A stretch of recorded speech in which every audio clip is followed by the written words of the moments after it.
Você é aquilo que você pensa. James Allen e Ricardo S. Marques. Prefácio. 1. Pensamento e caráter. 2. Efeito do pensamento sobre as circunstâncias. 3. Efeito do pensamento sobre a saúde e o corpo. 4. Pensamento e propósito. 5. O fator pensamento na realização. 6. Visões e ideais. 7. Serenidade. Mensagens.org. Mensagens e pensamentos. Copyright 2003 Mensagens.org. Todos os direitos reservados.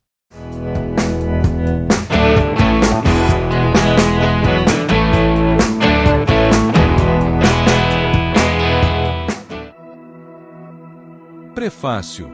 Este pequeno volume, resultado de meditação e experiência, não tem a intenção de ser um tratado exaustivo sobre o tão falado poder do pensamento. Ele é particularmente sugestivo que explanatório, sendo seu objetivo estimular homens e mulheres à descoberta e percepção da verdade que eles próprios são os construtores de si mesmo, em virtude dos pensamentos que eles escolhem e encorajam, que a mente é o tecelão mestre, tanto da vestimenta interna do caráter como da vestimenta externa da circunstância, e que, como eles podem até aqui ter tecido em ignorância e dor, eles podem agora tecer em esclarecimento e felicidade. James Allen. Capítulo 1. Pensamento e caráter. O aforisma, como um homem pensa em seu coração assim ele é, não somente abrange todo o ser de um homem, mas é tão compreensivo ao ponto de atingir cada condição e circunstância de sua vida. Um homem é literalmente aquilo que ele pensa, sendo seu caráter a soma completa de todos os seus pensamentos. Assim como a planta brota, e não poderia existir sem a semente, da mesma forma cada ato de um homem brota das sementes ocultas do pensamento, e não poderia ter aparecido sem elas. Isso se aplica igualmente àqueles atos chamados espontâneos e não premeditados, assim como aqueles que são deliberadamente executados. O ato é o florescer do pensamento, e alegria e sofrimento são seus frutos. Deste modo um homem colhe o fruto doce ou amargo de sua própria seara. Pensamento na mente que nos molda. O que nós somos. Através do pensamento forjamos e construímos. Se a mente de um homem tem pensamentos maus, dor virá sobre ele assim como vem a carroça atrás dos bois. Se persevera em pureza de pensamento, a alegria o segue como sua própria sombra. Com certeza, o homem é um resultado da lei, e não uma criação por artifício, e causa e efeito são tão absolutos e indesviáveis no reino oculto do pensamento quanto no mundo das coisas visíveis e materiais. Caráter nobre e celestial não é uma coisa de favor ou sorte, mas é o resultado natural do esforço contínuo em pensar retamente, o efeito de uma profunda associação com pensamentos celestiais. Caráter ignóbil e bestial, pelo mesmo processo, é o resultado de um contínuo acolhimento de pensamentos vis. O homem é feito ou desfeito por si mesmo. No arsenal do pensamento ele forja as armas com as quais destrói a si próprio. Ele também cria as ferramentas com as quais constrói para si mansões celestes de alegria, força e paz. Através da escolha certa e aplicação correta do pensamento, o homem ascende à divina perfeição.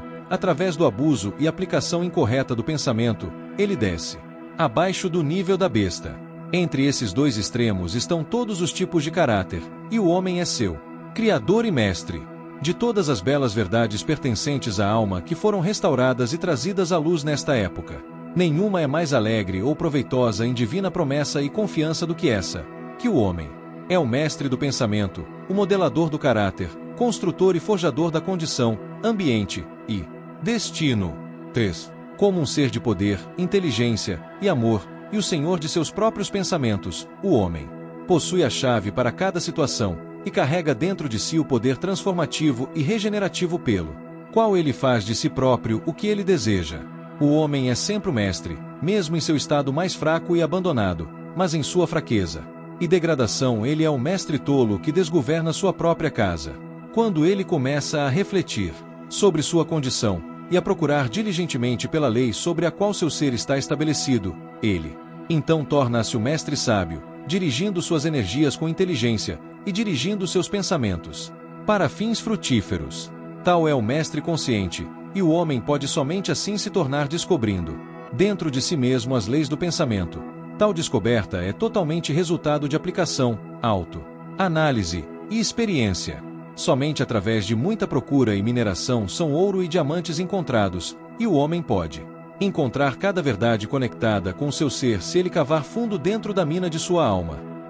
Que ele é o criador de seu caráter, o moldador da sua vida e construtor do seu destino. Ele pode provar sem erro, se ele cuidar, controlar e alterar seus pensamentos, traçando seus efeitos sobre si mesmo, sobre outros e sobre sua vida e circunstâncias, se ele ligar causa e efeito por meio de prática paciente e investigação, utilizando cada experiência sua, mesmo a mais trivial, como meio de obter conhecimento sobre si mesmo.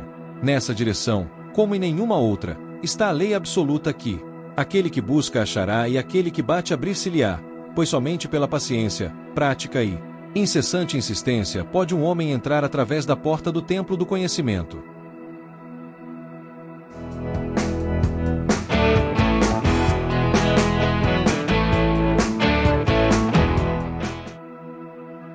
Capítulo 2.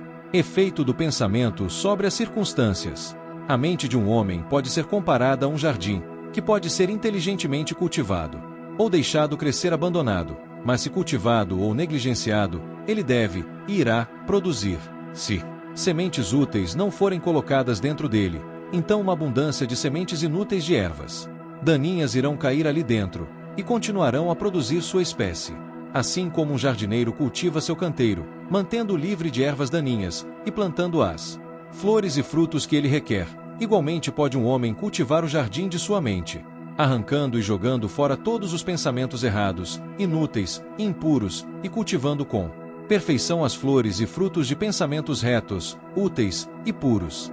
Através deste processo, mais cedo ou mais tarde, um homem descobre que ele é o jardineiro mestre de sua alma, o dirigente de sua vida.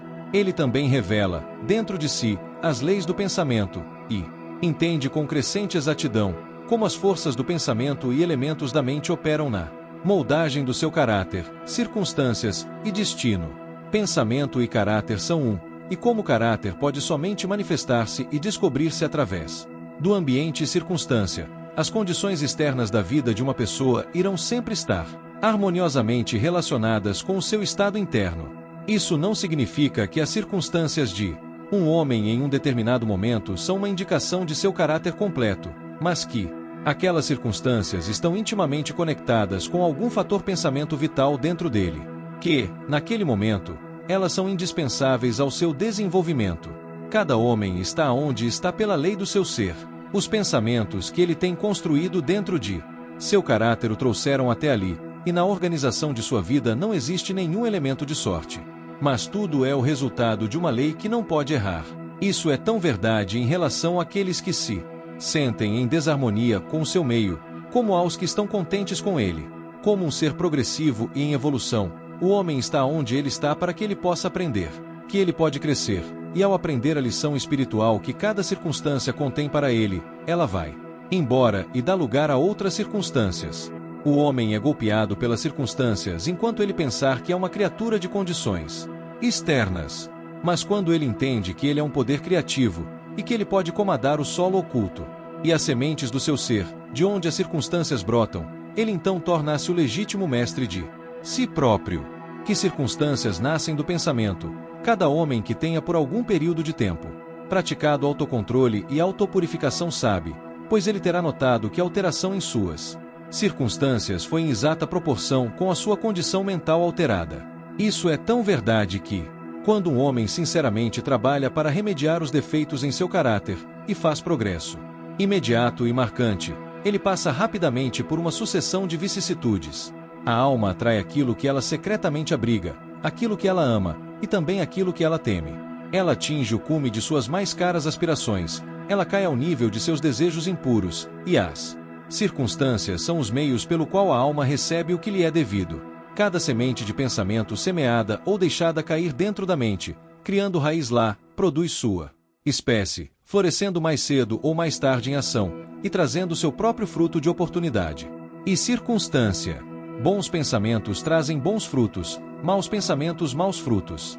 O mundo externo da circunstância molda-se ao mundo interno do pensamento, e condições externas, agradáveis e desagradáveis, são fatores que determinam o bem-estar final do indivíduo.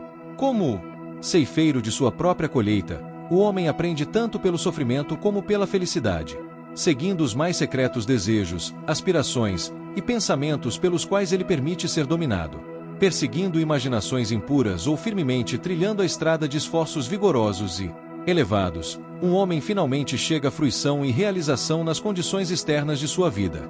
As leis de crescimento e ajustamento estão em efeito em todos os lugares. Um homem não vem à destituição ou prisão pela tirania do destino ou circunstância, mas pela trilha de pensamentos vis e desejos baixos. Muito menos um homem de mente pura cai repentinamente na criminalidade pela pressão de qualquer mera força externa. O pensamento criminoso tinha por muito tempo sido secretamente alimentado dentro do coração, e a hora da oportunidade revelou seu poder acumulado. A circunstância não faz o homem, ela o revela a si próprio. Não existem condições como cair no vício e seus respectivos sofrimentos senão por inclinações viciosas, ou ascender a virtude e sua pura felicidade senão pelo cultivo contínuo de aspirações virtuosas. E o homem, portanto, como o Senhor e mestre do pensamento, é o construtor de si próprio, o modelador e autor do seu meio. Já ao nascer, a alma é o que ela é, e a cada passo de sua peregrinação terrena ela atrai aquelas combinações de condições que a revelam, que são as reflexões de sua própria pureza e impureza, sua força e fraqueza. Os homens não atraem aquilo que eles querem, mas aquilo que eles são. Seus caprichos, fantasias e ambições são frustrados a cada passo, mas os seus pensamentos e desejos mais profundos são nutridos com seu próprio alimento, quer seja ele imundo ou limpo. A divindade que molda nossos destinos está dentro de nós mesmos, ela é o nosso próprio eu. O homem é algemado somente por si próprio. Pensamento e ação são os carcereiros do destino, eles aprisionam, sendo mesquinhos. Eles também são os anjos da liberdade, eles libertam, sendo nobres. Não o que ele deseja e pede. Em oração, é o que o homem consegue, mas aquilo que ele justamente merece. Seus desejos e orações são somente gratificados e respondidos quando eles se harmonizam com seus pensamentos e ações.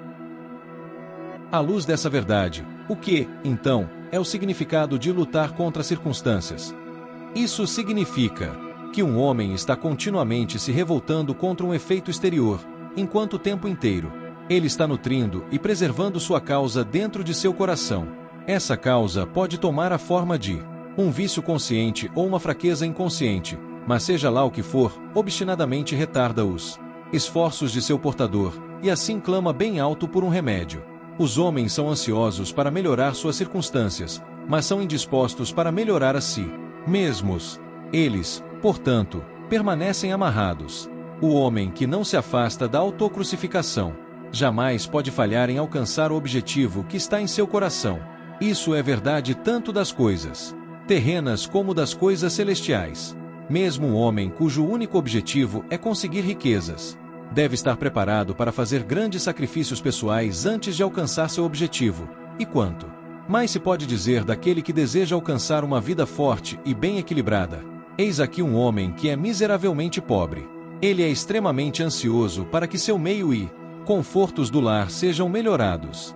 Mesmo assim, o tempo inteiro ele foge do seu trabalho e considera-se justificado em tentar enganar seu empregador, alegando que seu salário é insuficiente.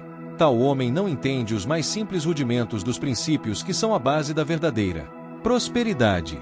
Ele não somente está totalmente incapacitado para sair da sua miséria, mas na realidade, está atraindo para si mesmo uma miséria ainda mais profunda, por enfatizar dentro de si e colocar em prática pensamentos indolentes, enganosos e covardes. Eis aqui um homem rico que é vítima de uma dolorosa e persistente doença que é o resultado de sua guludice. Ele está disposto a gastar grandes quantias de dinheiro para se livrar de sua doença, mas ele não sacrificará seus desejos glutônicos. Ele quer gratificar seu paladar com comidas ricas e não naturais e ainda assim ter uma boa saúde. Tal homem está totalmente incapacitado para ter uma boa saúde, porque ele ainda não aprendeu os primeiros princípios de uma vida saudável. Eis aqui um empregador que adota medidas desonestas para evitar o pagamento de um salário justo, e na esperança de aumentar seu lucro, reduz os salários dos seus funcionários. Tal homem está da mesma forma incapacitado para ter prosperidade, e quando se tornar um fracassado, tanto em relação A reputação como as riquezas, ele põe a culpa nas circunstâncias, não sabendo que ele é o único autor de sua própria condição. Eu apresentei esses 3 casos meramente como uma ilustração da verdade que o homem é a causa, embora quase sempre inconscientemente, de suas circunstâncias, que, esperando sempre por um bom final, ele está continuamente frustrando sua realização por encorajar pensamentos e desejos que não podem jamais harmonizar-se com aquele fim. Tais casos poderiam ser multiplicados e variados, quase interminavelmente, mas isso não é necessário. O leitor pode, se assim decidir, investigar a ação das leis do pensamento em sua própria mente-vida, e até que isso seja feito, meros fatos externos não podem servir como uma base de raciocínio. Circunstâncias, entretanto, são muito complicadas, o pensamento está tão profundamente enraizado, e as condições de felicidade variam tão amplamente com indivíduos, que a condição completa da alma de um homem, embora isso seja conhecido por ele próprio, não pode ser julgada por uma outra pessoa unicamente pelo aspecto externo de sua vida. Um homem pode ser honesto em certas direções, e ainda sofrer privações. Um homem pode ser desonesto em certas direções, e ainda adquirir riquezas. Mas a conclusão geralmente formada que um homem fracassa por causa de sua particular honestidade, e que o outro próspera por causa de sua particular desonestidade, é o resultado de um julgamento superficial, que considera que o homem desonesto é quase totalmente corrupto, enquanto o homem honesto é quase inteiramente virtuoso. À luz de um conhecimento mais profundo e experiência mais abrangente, tal julgamento é errado. O homem desonesto pode ter algumas virtudes admiráveis que o outro não possui, e o homem honesto vícios repulsivos que são ausentes no outro. O homem honesto colhe os bons resultados de seus pensamentos e atos honestos. Ele também traz sobre si os sofrimentos que seus vícios produzem. O homem desonesto, da mesma maneira, ceifa seu próprio sofrimento e felicidade. É agradável à vaidade humana acreditar que alguém sofre por causa da sua própria virtude. Mas só depois que um homem tem extirpado cada pensamento doente, amargo e impuro de sua mente, e lavado cada mancha pecaminosa da sua alma, é que ele está em uma posição para saber e declarar que seus sofrimentos são resultado de suas boas ações, e não de suas más qualidades. E no caminho a esta perfeição suprema, ele terá encontrado em sua mente e vida a grande lei que é absolutamente justa, e que não pode pagar o bem com mal, mal com bem. Portador de tal conhecimento, ele então saberá, olhando para o seu passado de ignorância e cegueira, que sua vida é, e sempre foi, justamente ordenada, e que todas as suas experiências passadas, boas e más, foram um produto equitativo de seu ser não evoluído em evolução. Bons pensamentos e ações jamais podem produzir maus resultados. Maus pensamentos e ações jamais podem produzir bons resultados. Isso é simplesmente como dizer que nada pode vir do milho, a não ser milho, das urtigas somente urtigas.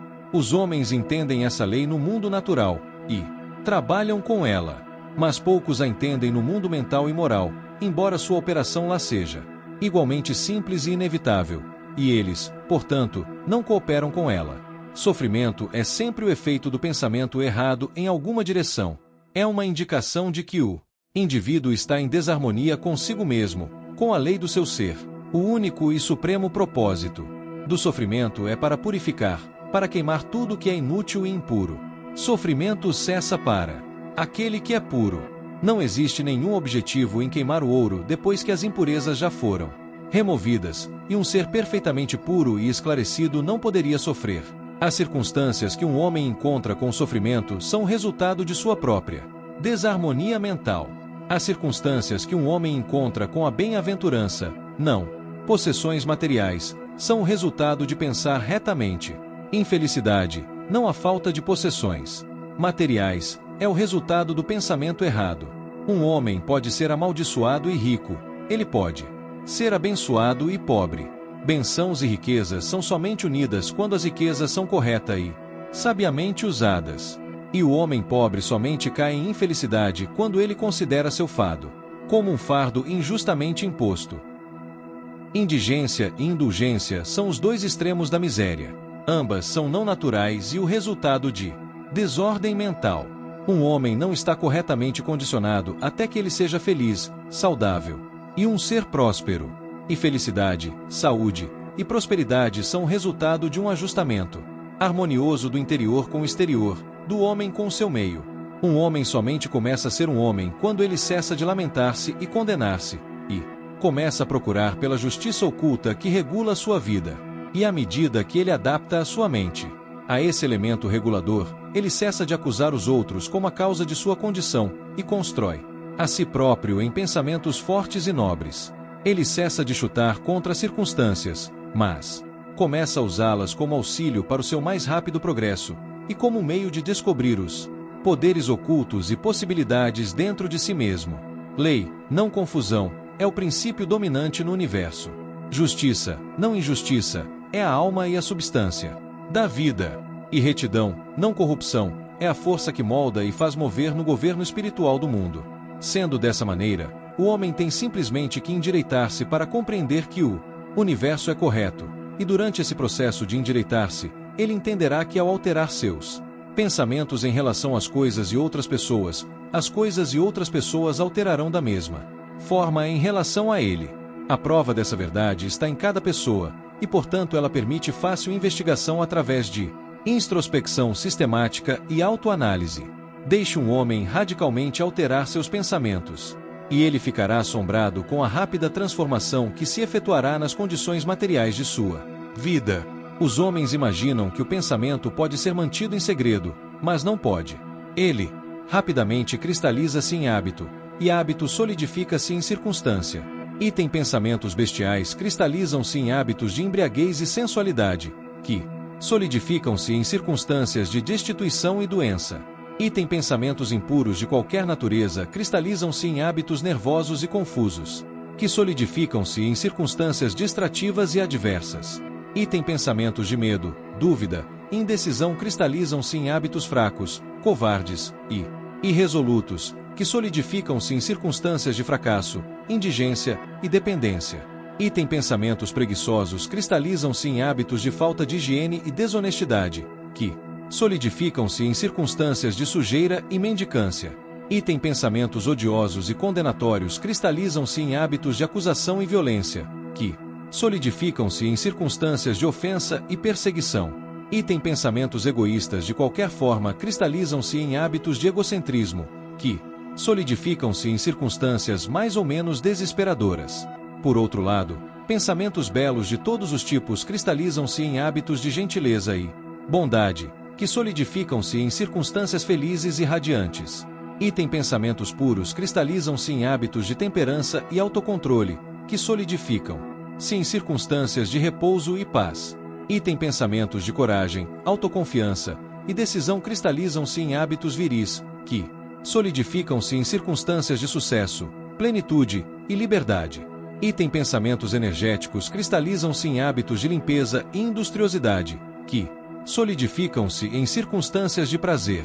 E tem pensamentos amáveis de perdão cristalizam-se em hábitos de gentileza, que solidificam-se em circunstâncias protetoras e preservativas. E tem pensamentos de amor e altruísmo cristalizam-se em hábitos de esquecer-se de si próprio pelos outros, que solidificam-se em circunstâncias de prosperidade certa e duradoura, e riquezas verdadeiras. A persistência em uma determinada linha de pensamento, seja ela boa ou má, não pode falhar em produzir seus resultados no caráter e circunstâncias. Um homem não pode diretamente escolher suas circunstâncias, mas pode escolher seus pensamentos, e assim indiretamente, ainda que seguramente, moldar suas circunstâncias.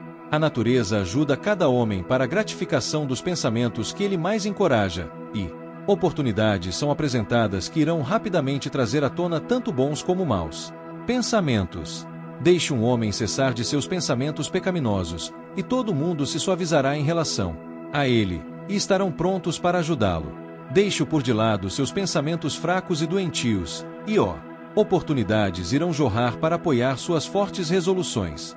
Deixe-o encorajar bons pensamentos, e nenhum mau destino o amarrará à miséria e vergonha. O mundo é seu caleidoscópio, e as combinações variadas de cores que a cada momento sucessivo se apresentam a você, são as imagens estranhamente ajustadas de seus pensamentos em constante movimento.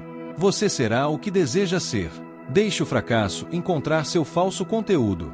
Naquele mundo pobre, ambiente, Mas o espírito despreza, e é livre.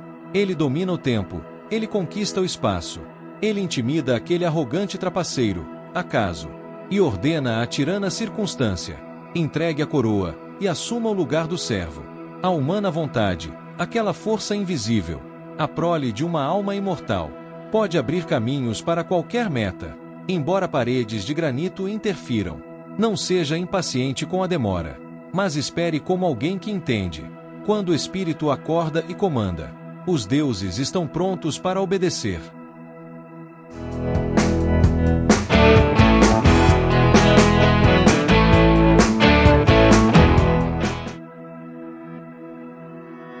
Capítulo 3. Efeito do pensamento sobre a saúde e o corpo. O corpo é o servo da mente. Ele obedece às operações da mente, sejam elas deliberadamente escolhidas ou automaticamente manifestadas. Ao comando de pensamentos ilícitos, o corpo afunda rapidamente em doenças e decadência. Ao comando de pensamentos belos e alegres, ele torna-se revestido com juventude e beleza. Doença e saúde, como as circunstâncias, estão enraizadas no pensamento. Pensamentos doentios irão expressar-se através de um corpo doente.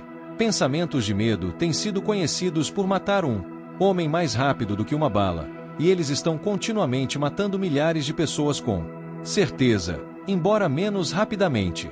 As pessoas que vivem com medo de doença são as pessoas que ficam doentes.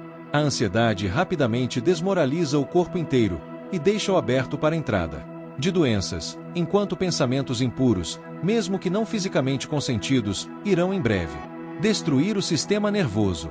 Pensamentos fortes, puros e felizes edificam o corpo em vigor e graça. O corpo é um delicado e plástico instrumento, que responde prontamente aos pensamentos com o qual ele é afetado, e hábitos do pensamento produzirão seus próprios efeitos, bons ou maus, sobre ele. Os homens continuarão a ter sangue impuro e envenenado enquanto eles propagarem pensamentos sujos. De um coração limpo vem uma vida limpa e um corpo limpo. De uma mente poluída procede uma vida suja em um corpo corrupto. O pensamento é a fonte da ação, vida e manifestação. Torne a fonte pura, e tudo será puro. Mudança de dieta não ajudará o homem que não muda seus pensamentos. Quando um homem torna seus pensamentos puros, ele não mais deseja comida impura. Pensamentos limpos criam hábitos limpos.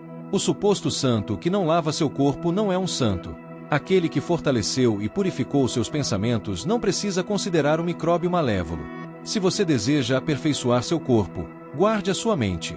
Se você deseja renovar seu corpo, embeleze a sua mente. Pensamentos de malícia, inveja, desapontamento, depressão, roubam do corpo sua saúde e graça. Um rosto amargo não surge por acaso, ele é feito de pensamentos amargos. Rugas que desfiguram são desenhadas pela estupidez, cobiça, orgulho.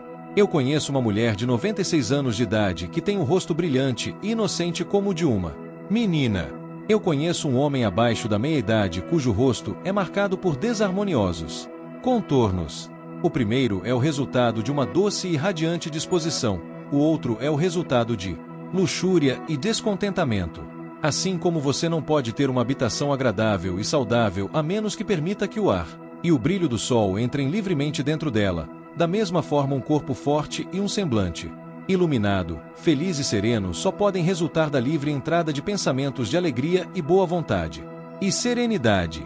No rosto dos mais velhos existem rugas feitas pela simpatia, outros por pensamentos fortes e puros. Outros são talhados pela luxúria. Quem não pode distingui-los? Para aqueles que viveram retamente, o envelhecimento é calmo, pacífico e suavemente harmonioso, como o pôr do sol. Eu visitei recentemente um filósofo no seu leito de morte. Ele não era velho exceto em anos. Ele morreu tão docemente e pacificamente como ele tinha vivido. Não existe médico melhor do que um pensamento alegre para dissipar as doenças do corpo. Não existe nenhum confortador que se compare à boa vontade para dispersar as sombras do pesar e do sofrimento.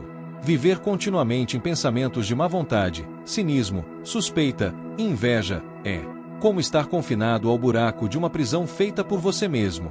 Mas pensar bem de todos, ser alegre com todos, pacientemente aprender para encontrar o bem em todos, tais pensamentos Altruísticos são os próprios portais do céu, e viver dia após dia com pensamentos de paz em relação a cada criatura trará paz abundante para quem assim agir.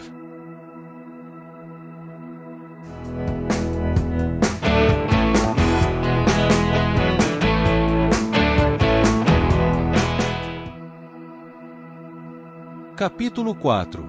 Pensamento e propósito. Até que o pensamento esteja ligado com o propósito, não existe nenhuma realização inteligente.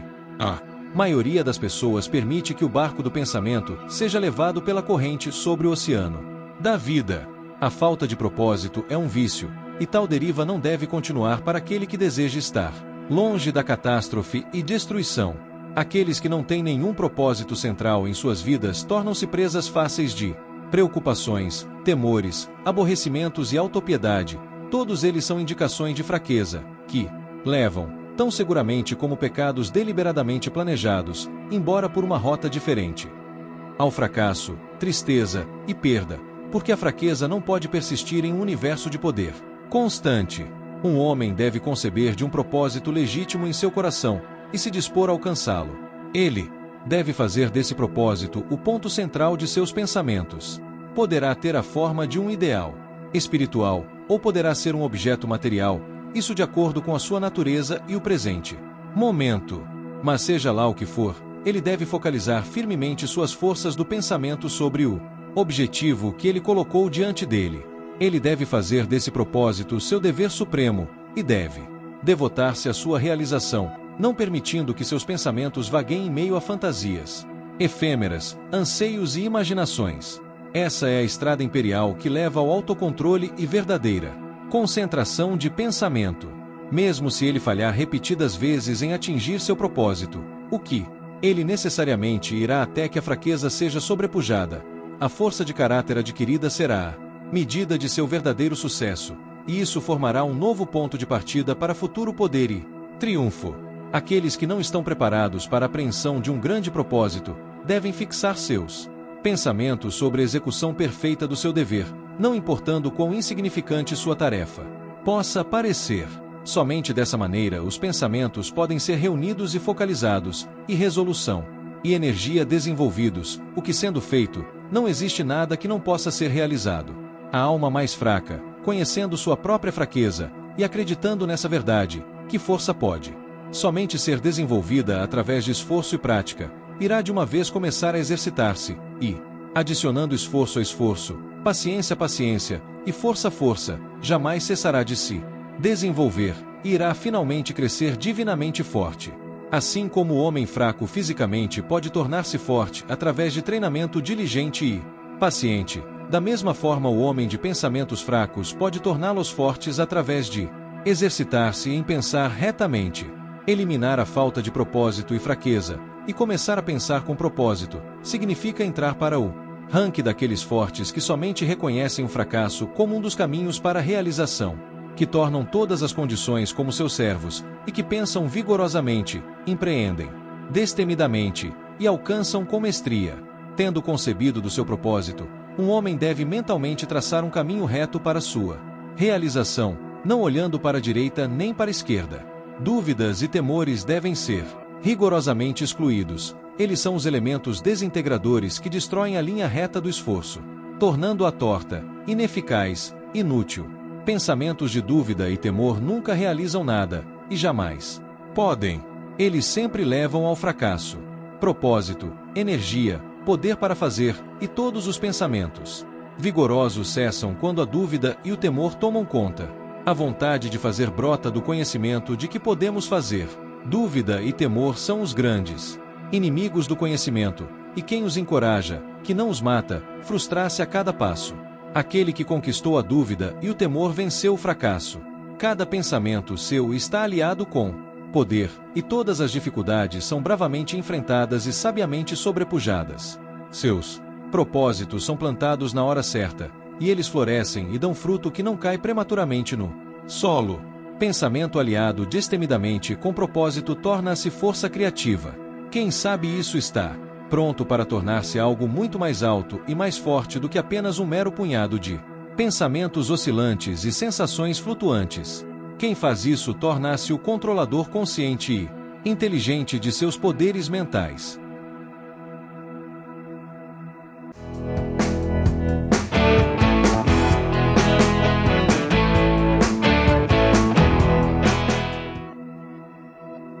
Capítulo 5. O fator pensamento na realização. Tudo que um homem alcança e tudo que um homem deixa de alcançar é o resultado direto de seus próprios pensamentos. Em um universo perfeitamente ordenado, onde perda de equilíbrio significaria total destruição, responsabilidade individual deve ser absoluta. As fraquezas e virtudes de um homem, pureza e impureza, são dele mesmo, e não de outrem. Elas foram causadas por ele mesmo, e não por um outro, e elas podem ser alteradas somente por si próprio, nunca por um outro. Sua condição e também sua, e não de um outro homem. Seu sofrimento e sua felicidade vêm de dentro. Assim como ele pensa, assim ele é. Ao continuar a pensar, assim ele permanece. Um homem forte não pode ajudar um mais fraco a menos que o mais fraco esteja disposto a ser ajudado, e ainda assim o homem fraco deve tornar-se forte por si próprio. Ele deve, através de seus próprios esforços, desenvolver a força que ele admira no outro. Ninguém a não ser ele próprio pode alterar sua condição. Tem sido comum para os homens pensarem e dizerem: muitos homens são escravos porque um é o opressor. Vamos odiar o opressor. Agora, entretanto, existe entre alguns poucos, mas que estão aumentando, a tendência de reverter esse julgamento e dizer: um homem é o opressor porque muitos são escravos. Vamos desprezar os escravos. A verdade é que opressor e escravo são cooperadores em ignorância, e enquanto parece que se afligem um ao outro, estão em realidade afligindo-se a si próprios.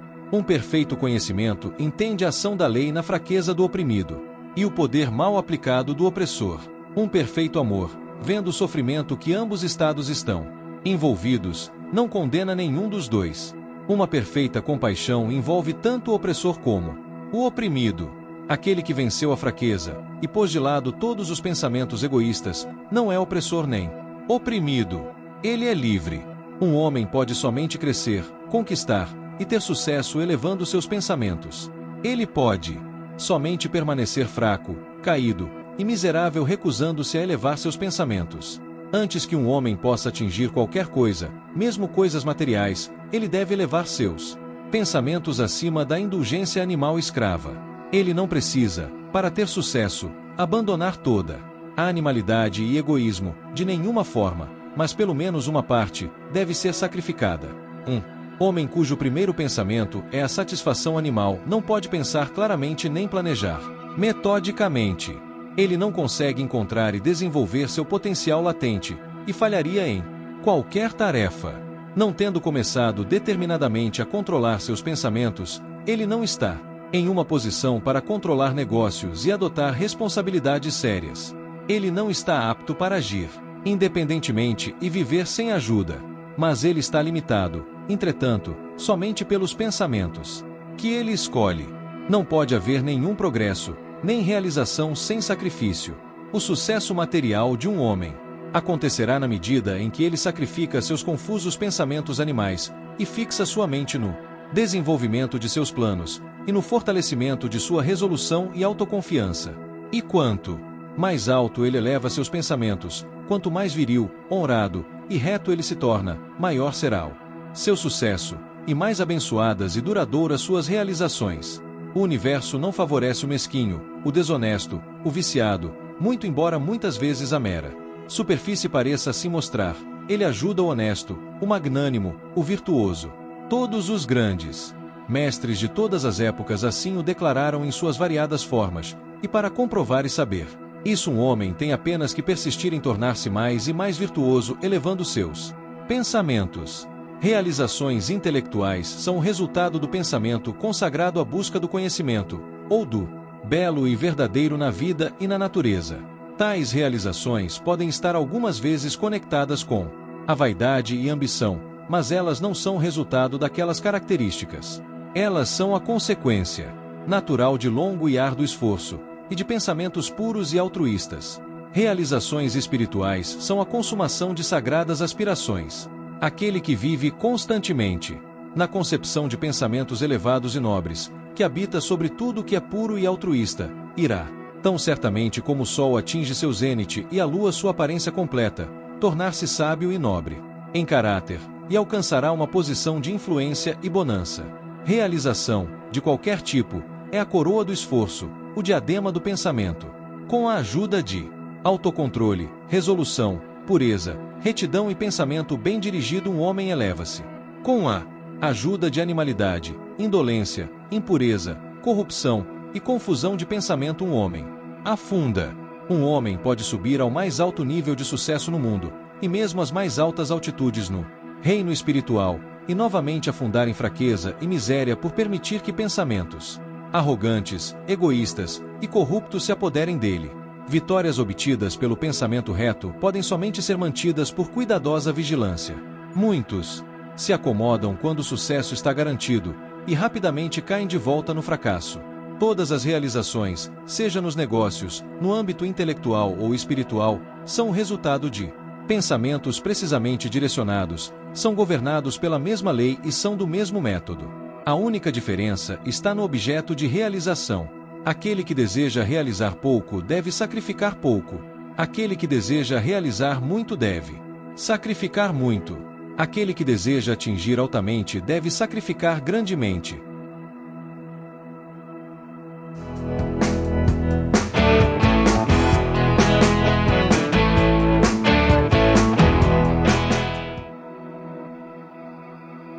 Capítulo 6.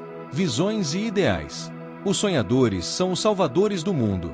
Assim como o mundo visível é sustentado pelo invisível, da mesma forma os homens, em meio a provações, pecados e tendências mesquinhas, são nutridos pelas belas visões de seus sonhadores solitários.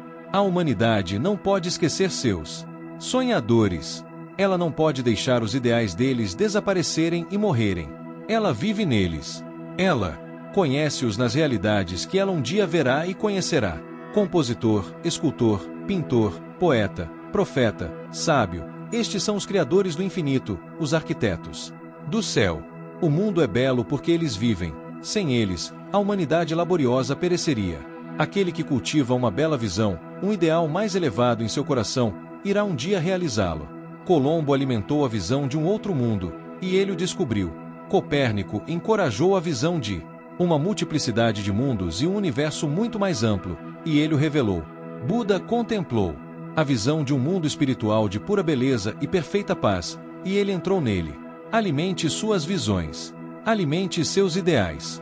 Cultive a música que move o seu coração, a beleza que se forma em sua mente, a amabilidade que reveste seus pensamentos mais puros, porque deles surgirão todas as situações agradáveis, todas as circunstâncias celestiais. Destes, se você apenas permanecer fiel a eles, seu mundo será por fim construído. Desejar é obter, aspirar é alcançar. Deveriam os desejos mais baixos de um homem receber a medida completa de gratificação, e suas aspirações mais puras perecerem por falta de sustento? Esta não é a lei. Tal condição de coisa jamais pode obter. Pedi e recebereis.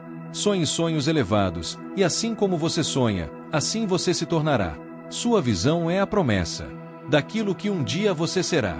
Seu ideal é a profecia daquilo que você por fim irá revelar. A maior de todas as realizações foi no princípio e por algum tempo um sonho. O carvalho dorme em sua semente, o pássaro espera dentro do ovo, e na visão mais alta da alma um anjo move-se em seu despertar. Os sonhos são os brotos das realidades. Suas circunstâncias podem ser incompatíveis, mas elas não permanecerão assim por muito tempo.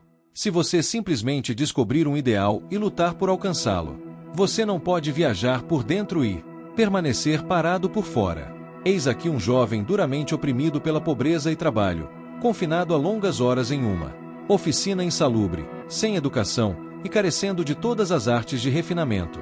Mas ele sonha de coisas melhores. Ele pensa de inteligência, de refinamento, de graça e beleza. Ele concebe e mentalmente constrói uma condição ideal de vida. A visão de uma liberdade mais ampla e um escopo mais largo tomam posse dele. Inquietação o impulsiona para a ação, e ele utiliza todo o seu tempo livre e recursos, embora pequenos eles sejam, ao desenvolvimento de seu potencial e poderes latentes. Muito em breve, tão alterada sua mente se tornou, que a oficina não pode mais segurá-lo. Ela se tornou tão fora de harmonia com sua mentalidade que ela sai da sua vida como uma roupa que é jogada no canto, e com o crescimento das oportunidades que se ajustam ao escopo de seus poderes em expansão, ele a abandona para sempre. Anos mais tarde nós vemos esse jovem como um homem maduro. Nós o encontramos um mestre de certas forças da mente que ele exerce com influência e poder inigualáveis. Em suas mãos ele segura as cordas de gigantescas responsabilidades. Ele fala, e vidas são mudadas. Homens e mulheres se apegam às suas palavras e pensamentos e remodelam seu caráter. E como o sol, ele torna-se o centro fixo e luminoso onde destinos inumeráveis circundam. Ele realizou a visão da sua juventude. Ele tornou-se um com o seu ideal. E você, também, jovem leitor, realizará a visão, não o desejo ocioso, do seu coração, seja ela baixa ou bela, ou uma mistura das duas, pois você sempre gravitará na direção daquilo que você secretamente mais ama. Em suas mãos serão colocados os resultados exatos dos seus próprios pensamentos. Você receberá aquilo que você merece, nem mais, nem menos. Seja qual for seu atual ambiente, você cairá, permanecerá, ou se elevará com seus pensamentos, sua visão, seu ideal. Você se tornará tão pequeno quanto seu desejo controlador, tão grande quanto sua aspiração dominante.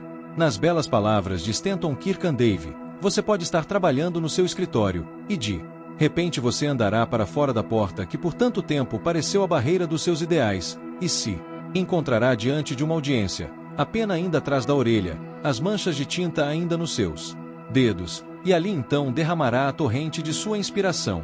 Você pode estar pastoreando ovelhas, e você se desviará para a cidade, bucólico e de boca aberta.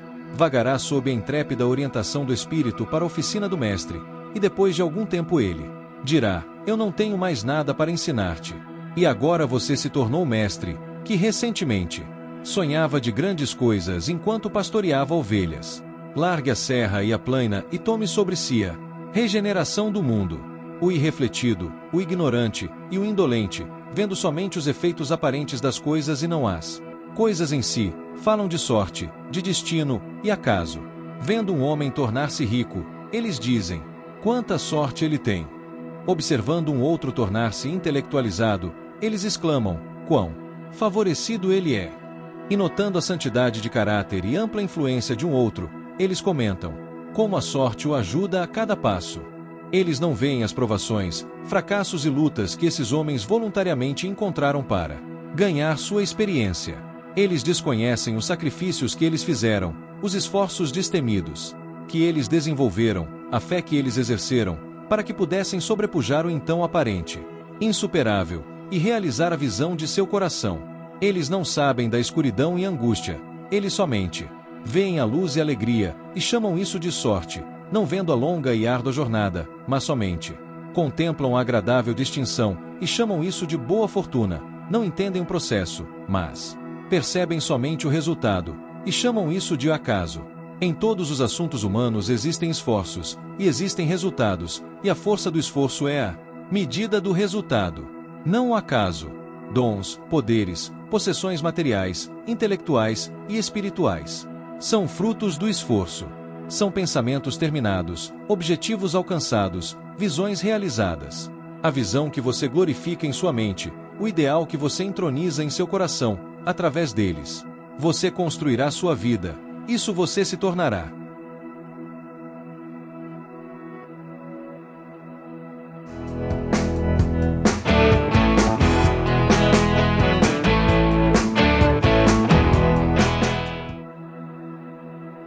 Capítulo 7.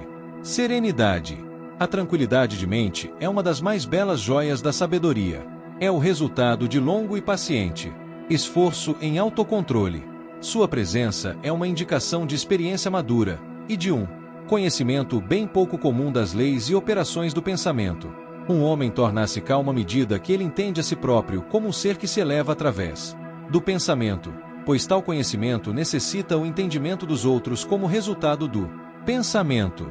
Ao desenvolver um entendimento correto e ver mais e mais claramente as relações internas das coisas pela ação da causa e efeito, ele cessa de se afobar e de se irritar, de se preocupar e de se lamentar, e permanece equilibrado, constante, sereno.